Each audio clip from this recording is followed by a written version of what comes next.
So that unlikely victory over Manchester United secured us a little bit of overtime in Sub-Zero Hero. We were drawn against Dutch club Feyenoord in the first knockout round of the Europa League. We've played the first leg already. We were the home side. We've conceded an away goal, which is going to make tonight all the tougher. But we did manage to win the game. We needed an injury time winner from Espen Larsen Pleam. But it means that we can take the slenderest of advantages out to Rotterdam with us for tonight's game. It's gonna be tough. I think we're gonna need to score. Let's show you the lineup before we board the plane. So we're gonna field our attacking 4-4-2 formation. I've not really come up with a more successful way of playing in Europe. Whenever we've tried to be that little bit more cautious, we've ended up conceding a hatful of goals. So we're gonna go 4-4-2. We're pretty much at full strength apart from another injury to the judge that's going to keep him out for another 7 days. We could pick Christian Berntsen as perhaps a more cautious option. He could come in there and potter around like a little ferret over there on the right and be a right-sided midfielder for us. But we're going to go with Roy the Boy. A right winger, he is not. He's growing more accustomed to playing in that role, but his crossing is nothing to get excited about. But he's quick. If a chance falls to him, he's got a chance of sticking it away, and we played him as a right winger against Feyenoord in the home leg, and he scored a 7.0, so we're going to give him another chance tonight. It was a bit of an off-season for the boy last season. Fingers crossed he'll have a better campaign this year, starting with a good performance tonight. We're going to need a goal, I think. This is the formation that will score goals for us. We're going to need performances from our big two up top. Let's get out there and see how we do. Okay, we're underway. We're in our blue shirts, and these episodes have a little bit of a golden goal feel about them now. Lose the tie, and it definitely is the end of Sub-Zero Hero, and they are in pretty early. Luckily, they've hacked that one wide, so this series is going to continue until we are knocked out of the Europa League. You never know. We might be able to go a round or two. We might make the quarterfinals, maybe. The semi-finals, winning the thing is out of the question. Real Madrid have somehow dropped into this competition, which is just rude, if you ask me, and darn inconsiderate on all the other clubs that are in it. So we're not going to win, but at least we might be able to go a round or two further. But conceding that goal against Feyenoord in the first leg is not going to have made things easy, and they have started this first 5 minutes of their home leg in pretty impressive fashion. They've struck 3 shots already. One of them's hit the woodwork. We've now had 3 shots of our own. Maybe we've steadied a little bit. And we've got a highlight of our own. Bratton's in. Pettersson's in. It's an away goal. That's going to make things tough for Feyenoord. They're going to have to come and really attack us now. We are 3-1 up on aggregate. We've evened out the away goals with 1 apiece. And Bratton has slung it in. And that is a pretty crisp volley from Pettersson. And that is the early goal we needed just to ease us into this leg. We've got Bratton playing well at the back. Bratton playing well in midfield. Pettersson playing well up front. And it's highlight time again. Roy the Boy showing why he's not really a winger with his crossing of 7. But Skogvang Pedersen is a little bit better. He's got the ball clear. But this turns out not to be our highlight. And they've got the ball through. And they are going to have a good chance. They have equalised. This tie is not all over. We're now up to a 3-2 aggregate lead. And another goal for Feyenoord. And we are heading to extra time. This looked like they opened us up a little bit. What I might do is just check out our defensive lines a little bit and see whether we need to drop them back a little bit, even though we stick with the same shape and formation. We've got Henriksen coming forward before we look at that. He's given the ball away. Maybe playing him was a mistake. And they're in behind us again. And we're going to pause the game and we are going to look at our tactic because we look a little bit open and vulnerable to me. Okay, we're back underway. Our defensive line was already set to standard and I didn't want to drag it back any further for fear of us sitting too deep although they have now headed themselves into a 2-1 lead from a set play.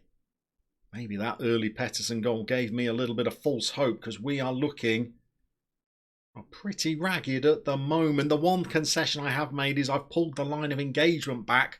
So we're playing standard defensive line and standard line of engagement to try and just squeeze the gap between our forward players and our defenders, deprive the opposition of a little bit more space. But it's not worked so far, and we've got work to do. Skofrank Pedersen's had a try from outside the box. They've tipped it over. And it's starting to look like this one's going to be a bit of a nail-biter. I was hopeful when we got that early Pettersson goal that we might snag another before half-time. And we could all relax. But it's not been that kind of game. The stats are pretty even, as is the scoreline for the tie overall. We're on 33 minutes. Feyenoord have got the ball again. This looks ominous. All of the damage has come down our right, their left. We've robbed the ball off them this time. Pettersson's in. Larsen Pleem's in. He's had a shot. It's a good opening. What was he? 8 yards from goal. He's hit a defender. And now we're on 37 minutes. We've thumped it clear. It's hard to work out whose highlights any of these are going to be. Feyenoord have got the ball. They've gone down the wings again. We've got 2 players out on either flank, and they are not shutting down their attacks from out wide. And they're in again. Alonso. He's managed to get the ball, and they are in, and another goal puts them right in the box seats. Oh, goodness me. Our defensive players are having a torrid time back there. Tromsdalen Bratton's the only one playing with any kind of self-assurance. And we are just clearing the ball enough for them to pick it up again in the halfway line and launch wave after wave of attacks. Finally, the ball goes out of play. We are looking very shaky. This is not the kind of performance that we were looking for. We were looking for something a bit more mature, something a little bit more confident than this.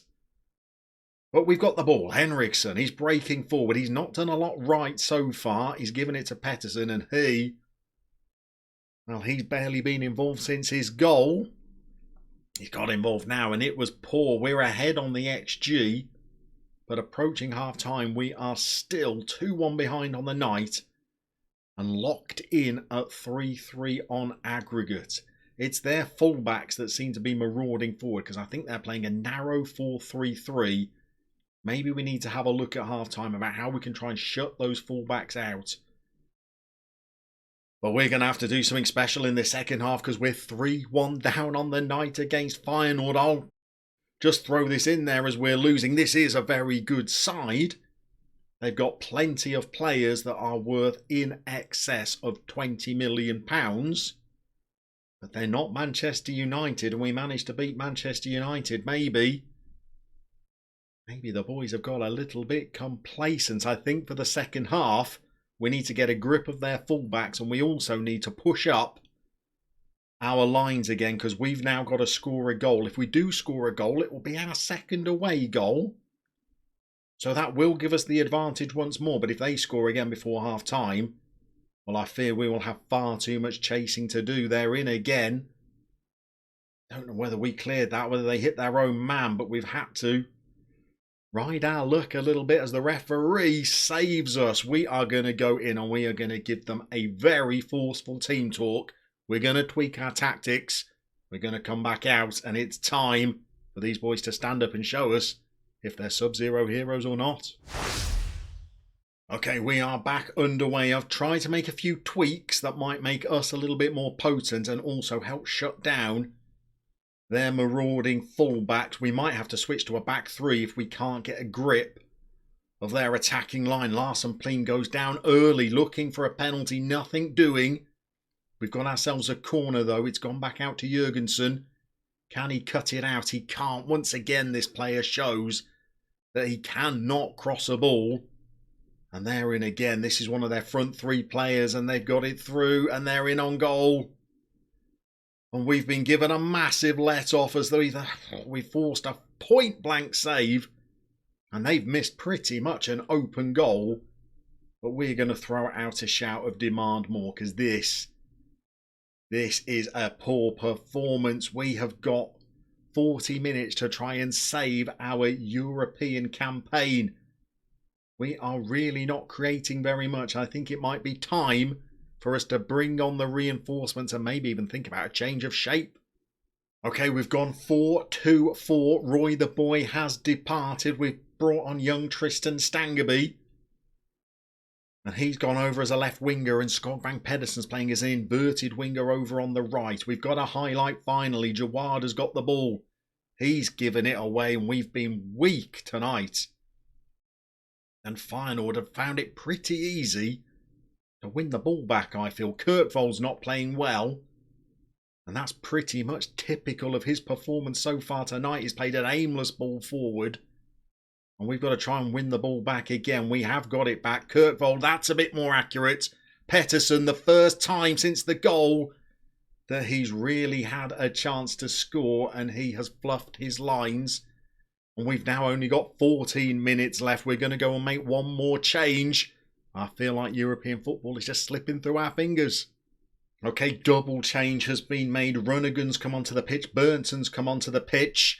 None of it's making any difference. We're going to throw out a shout. We're going to demand more. Let's push our lines up even further because we need a goal or this is game over. Okay, we have gone high. We can't go much more attacking than this. It's led to a highlight. It's not one for us. And we've got two attacking wing-backs on the pitch now as we desperately try to hunt down a goal after going 1-0 up. Things look good. Maybe tactical changes should have been made when we got that away goal and they weren't. And it's all coming back to haunt us. Feyenoord are offside. We've got 7 minutes plus injury time. We're racing towards the 90-minute mark. This is highlight time again. We're going way too direct, far too early. And we're not being the first to the ball. And we've got lucky because they've been caught offside again. I'm not sure why that was a highlight. We're now into injury time. We've got the ball. Larson Pleams on it. Not seen much from him. He's a long way out. He struck the legs of a defender again with a very speculative effort. Now we've got Stangerby in. He looks like he could be offside. He is offside, and I think that could be all that we've got for this series. If it's going to happen, it's going to happen very late into injury time. We can throw out one more shout. We'll demand once more that we want more from the team. We've got the ball. We need to send it into the box. Kirkvold is being patient. Jurgensen, the referee's going to blow up, and he has. And after the heroics of beating Manchester United, squeezing into the Europa League, beating Feyenoord in the home leg, we're going to finish Sub-Zero Hero probably how we started it, with a water bottle getting thrown, demotivating a few of the players. But to be honest, our time at the club is done. It was a gallant effort. When Pettersson scored that early goal, I thought we might be bracing ourselves for a bit more of European football, but it was not to be. And our long reign at our Sub-Zero Heroes is over. We haven't even started our league campaign. I guess that gives our successor a good opportunity to come in and have a full league campaign at the helm. Their first game in charge is going to be against Rosenborg in the Norwegian Super Cup. What a great opportunity that will be for the new manager to come in and secure their first bit of silverware. But for us, well, it is all over. At the age of 58, we are going to be retiring from football, having won the French Cup, the French Ligue 1 title, and back-to-back Norwegian Premier Division and Norwegian Cup doubles. Could we become heroes in Europe? Not quite. Did we have that one great night against Manchester United? We did. Was that enough to brand these players Sub-Zero Heroes? Only you can decide which of our players is going to go on and have the greatest career. Well, that will be our next episode as we go 10 years into the future to find out what happens to Tromsdalen, to find out who goes on to make it the furthest in the game, either as players or as managers. But for now, we're going to resign and we're going to retire from our job at Tromsdalen. And next time we see you, it will be 10 years into the future in Sub-Zero Hero.